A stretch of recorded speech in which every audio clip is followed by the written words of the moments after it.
again, just reinforcing that fact that it's not always a paintless repair. In the body shop, there's a good chance it's never going to be a paintless repair. It's always going to have, we're in the industry to paint vehicles. Well, it doesn't matter how good or how many PDR technicians hit the mark, the body shop's always going to be there. Yeah. People are always going to crash, and this is part of our trade. It's like me taking rods and saying, I'll not use them. Yeah. But really, you take it to the filler, you won't use it, but we will. Yeah. So whether you use it or not, we're still going to use it. Well, it's something that, when I walk in and, I have to literally take my PDR hat off and chuck it aside. Well, it's learning for everyone, isn't it? Yeah. We're constantly looking for, my approach is going to be vastly different if I was going to do a PDR approach than if I was doing a GPR approach. GPR, I can afford to be a little bit more aggressive with it, because at the end of it, I'm going to get it to, going back to the door that we threw in the Lion's Den for. I remember measuring the deepest part of that fillet. Now, every single technician that came and viewed that car, PDR and bodywork, were all questioning the depth. They probably wanted another half hour, 40 minutes on that. But you quite rightly said, no, it's ready for filler. We had 138 microns of clear on that vehicle. We rubbed it all down, or filled it, or 180'd it, filled it, blocked it all back. The deepest part of that repair was 413 microns, which, when you take into effect the 138, we were less than 0.3 mil. Which is not a lot, really, is it? If I said to someone, well, I have said to people, 0.3, that's nothing. We've got a 2 mil window to play around with. So, but something like that way, it makes 3 mil look not a lot, doesn't it? Yeah, 0.3 mil, so. It's absolutely nothing. And it's something I've said, to guys, whenever you've finished, you've blocked down your filler, always, where possible, grab a PDR, a paint depth gauge, lay it on the panel, and just measure that filler depth, because I think you'll be surprised at just how close you're getting it. Obviously, with the GPR process, you can see absolutely everything that you're doing.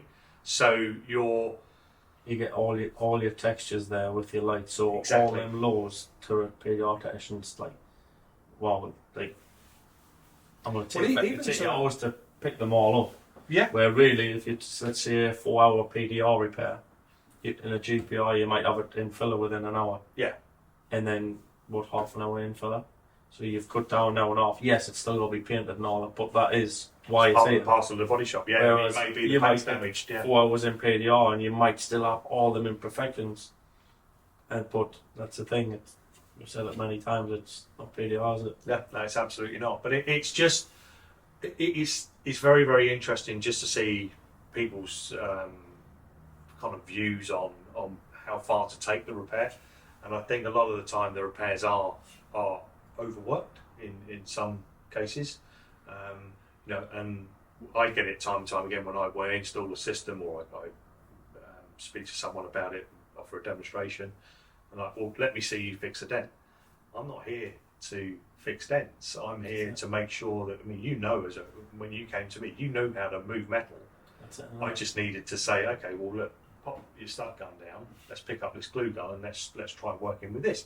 And there are a few subtle differences, but as long as you come with an open mind, you have to on both sides. So when we did, was it January last year, there was me, you, Will and Paul from Indasa, and it was an eye opener for everybody really, because then Paul was looking at how you would have done it, but then you were looking at how we would have done it. So it was just sort of working between the two and just finding that common ground where you know when to stop and then I know when to stop, to where I can fill, and then you start looking thinking, well, if I did GPR repair to fill her next time without a panel beating next year, you'd say, oh yeah, that's good. They'll be able to get that with a skim of not next. Yeah, brilliant.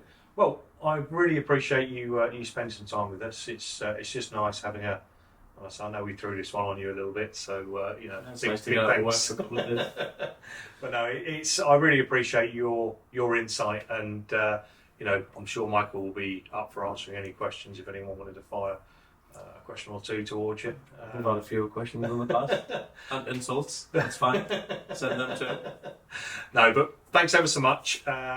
good luck with the next year. Maybe we'll get back again and see how we've see if we've managed to get into that green area. Hopefully. But yeah, just a good insight into GPR, how it can help your shop.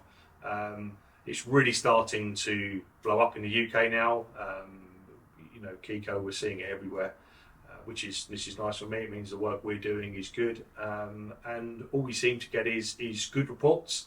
So that again in itself is fantastic, and with the hard work of the likes of Michael and the other ambassadors, we couldn't do this on our own. So huge thanks from me, and we'll do it all again soon. Absolutely. So, thanks a lot for watching. Thank you.